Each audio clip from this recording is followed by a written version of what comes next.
मत्ती अध्याय 15। तब यरूशलेम से कुछ फरीसी और शास्त्री यीशु के पास आकर कहने लगे, तेरे चेले पूर्वजों की परंपराओं को क्यों टालते हैं कि बिना हाथ धोए रोटी खाते हैं? उसने उनको उत्तर दिया, तुम भी अपनी परंपराओं के कारण क्यों परमेश्वर की आज्ञा टालते हो? क्योंकि परमेश्वर ने कहा है, अपने पिता और अपनी माता का आदर करना, और जो कोई पिता या माता को बुरा कहे वह मार डाला जाए। पर तुम कहते हो कि यदि कोई अपने पिता या माता से कहे, जो कुछ तुझे मुझसे लाभ पहुंच सकता था वह परमेश्वर को भेंट चढ़ाया जा चुका, तो वह अपने पिता का आदर ना करे। इस प्रकार तुमने अपनी परंपरा के कारण परमेश्वर का वचन टाल दिया। हे कपटियों, यशायाह ने तुम्हारे विषय में यह भविष्यवाणी ठीक ही की है। ये लोग होठों से तो मेरा आदर करते हैं, पर उनका मन मुझसे दूर रहता है, और ये व्यर्थ मेरी उपासना करते हैं, क्योंकि मनुष्यों की विधियों को धर्मोपदेश करके सिखाते हैं। तब उसने लोगों को अपने पास बुलाकर उनसे कहा, सुनो और समझो।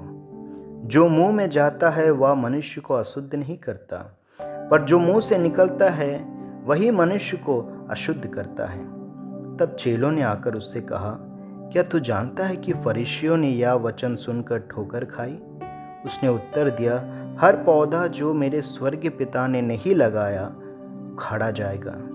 उनको जाने दो, वे अंधे मार्गदर्शक है, और अंधा यदि अंधे को मार्ग दिखाए तो दोनों ही गड्ढे में गिर पड़ेंगे। यह सुनकर पतरस ने उससे कहा, यह दृष्टांत हमें समझा दे।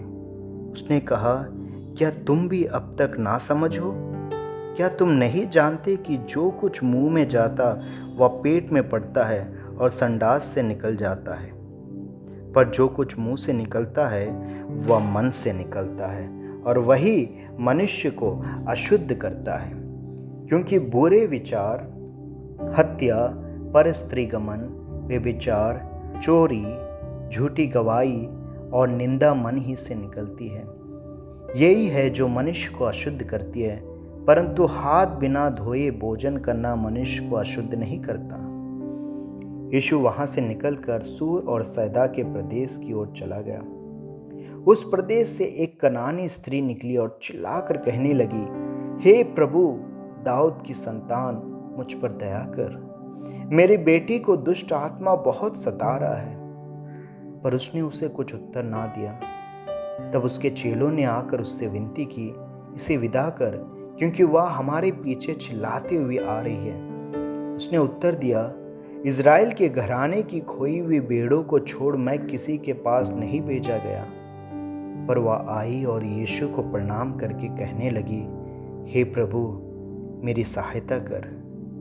उसने उत्तर दिया, लड़कों की रोटी लेकर कुत्तों के आगे डालना अच्छा नहीं। उसने कहा, सत्य है प्रभु, पर कुत्ते भी वह चूर चार खाते हैं जो उनके स्वामियों की मेज से गिरते हैं। इस पर यीशु ने उसको उत्तर दिया, हे स्त्री, तेरा विश्वास बड़ा है, जैसा तू चाहती है तेरे लिए वैसा ही हो। और उसकी बेटी उसी घड़ी से चंगी हो गई। यीशु वहां से गलील की झील के पास आया और पहाड़ पर चढ़कर बैठ गया। तब भीड़ पर भीड़ उसके पास आई। वे अपने साथ लंगड़ों, अंधों, गूंगों, टुंडों और अन्य बहुतों को उसके पास लाए, और उन्हें उसके पांवों पर डाल दिया, और उसने उन्हें चंगा किया। जब लोगों ने देखा कि गूंगे बोलते और टुंडे चंगे होते और लंगड़े चलते और अंधे देखते हैं, तो अचंबा करके इज़राइल के परमेश्वर की बड़ाई की। यीशु ने अपने चेलों को बुलाया और कहा, मुझे इस भीड़ पर तरस आता है, क्योंकि वे 3 दिन से मेरे साथ हैं और उनके पास कुछ खाने को नहीं है। मैं उन्हें भूखा विदा करना नहीं चाहता, कहीं ऐसा ना हो कि मार्ग में थक कर रह जाए।